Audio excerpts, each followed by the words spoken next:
मुझे ऐसा लगता है कि अगर विपक्ष को, राहुल गांधी को या अरविंद केजरीवाल या जितने भी विपक्षी नेता हैं, इन सभी को ऐसा लग रहा है कि ये नरेंद्र मोदी जी को पूरी तरह से समझ चुके हैं और साल 2029 का चुनाव हरवा देंगे, तो अभी भी ये कह रहा हूँ कि मोदी को समझना नामुमकिन है। क्योंकि जब तक आप समझेंगे तब तक मोदी अपना अगला दाव कब चुपके से पूरा कर लेते हैं आपको पता भी नहीं चलता है। जिस हथियार को आप उनकी तरफ चलाते हो उसी हथियार को वो आपकी तरफ पुनः भेज देते हैं और उस हथियार का आप खुद ही सामना नहीं कर पाते जिस हथियार को आपने खुद ही चलाया था। आप जितनी भी बातें कर लीजिए, खासकर राहुल गांधी की बात करते हैं कि राहुल गांधी के शब्द आपने देखे हैं। राजनीति में देखिए, विरोध बहुत ज़रूरी होता है। ये हमारा लोकतंत्र है। लोकतंत्र में विरोध करना, प्रदर्शन करना, प्रोटेस्ट करना, ये सब ज़रूरी है। लेकिन इसका एक तरीका होता है, इसमें एक संस्कार दिखता है, संस्कारों की झलक होती है जो राहुल गांधी और उनके विपक्षी दलों में बिल्कुल भी नहीं है।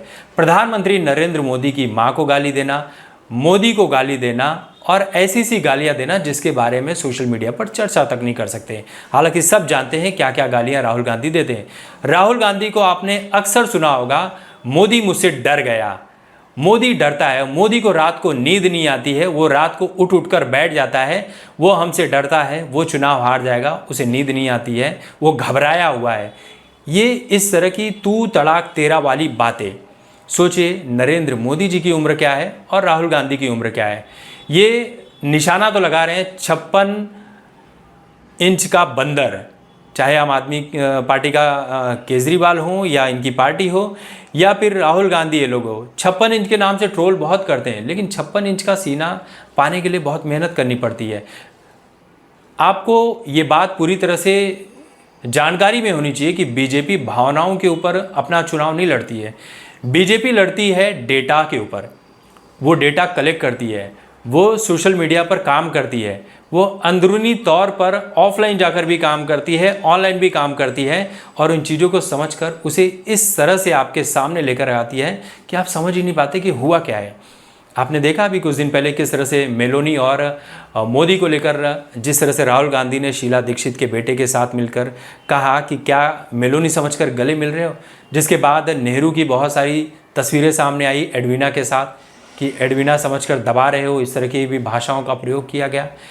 मेलोनी इटली की जो है और इटली से लेटर भी आया कि भाई आप विरोध कीजिए लेकिन हमारे देश की मेलोनी को, जो हमारी प्रधानमंत्री, इनका विरोध मत कीजिए, उनकी इमेज को मत गिराइए वरना ठीक नहीं होगा। राहुल गांधी भी इटली से ही आते हैं और इसी के साथ राहुल गांधी हर बार इमेज उनकी तार तार हो जाती है।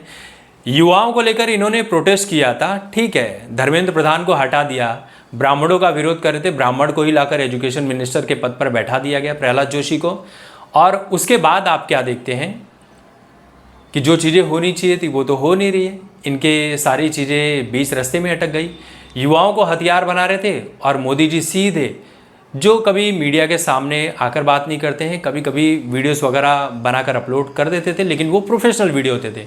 लेकिन अब मोदी युवाओं को प्रोत्साहित करने के लिए और उनको अपने पक्ष में लेने के लिए सीधे इंस्टाग्राम पर आते हैं, खुद ही वीडियो रिकॉर्ड करते हैं, खुद ही अपलोड करते हैं और किस तरह से युवाओं से वो कनेक्ट कर रहे हैं।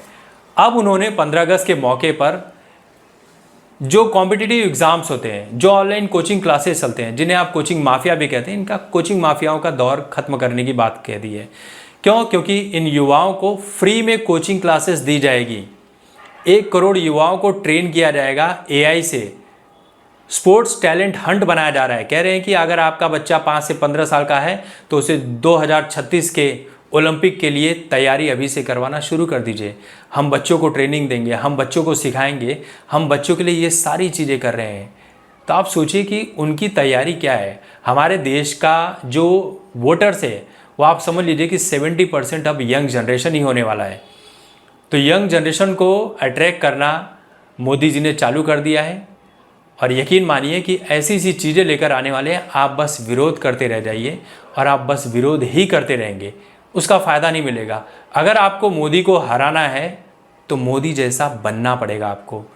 पहली बात तो आपको संस्कारी बनना पड़ेगा, देश के हिंदुत्व का विरोध नहीं करना पड़ेगा, देवी देवताओं का विरोध नहीं करना पड़ेगा। ऐसा नहीं कि इलेक्शन आए तब आप मंदिर मंदिर जाएं, सनातन की बात करिए, फिर उसके बाद सनातन को गाली दीजिए, इलेक्शन हो जाते ही हिंदुत्व के ऊपर सवाल उठाइए, ब्राह्मणवाद, मनुवाद, मुर्दावाद के नारे लगवाइए। तो ये ऐसा नहीं होने वाला है।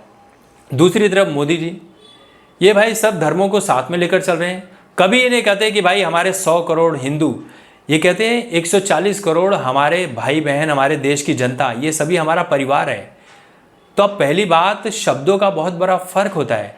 जब शब्द ही घाव होते हैं, शब्द ही तीर होते हैं, और शब्द ही वो हथियार हैं जिससे बहुत कुछ निशाने लगाए जा सकते हैं, जो शायद विपक्ष अभी लगा नहीं पा रहा है। इसलिए कह रहा हूँ, विपक्ष को अभी भी बहुत कुछ सीखने की, समझने की ज़रूरत है, और सीख और समझ भी गए तो उसे अप्लाई करने की ज़रूरत है, जो शायद विपक्ष कभी कर ही नहीं पाएगा।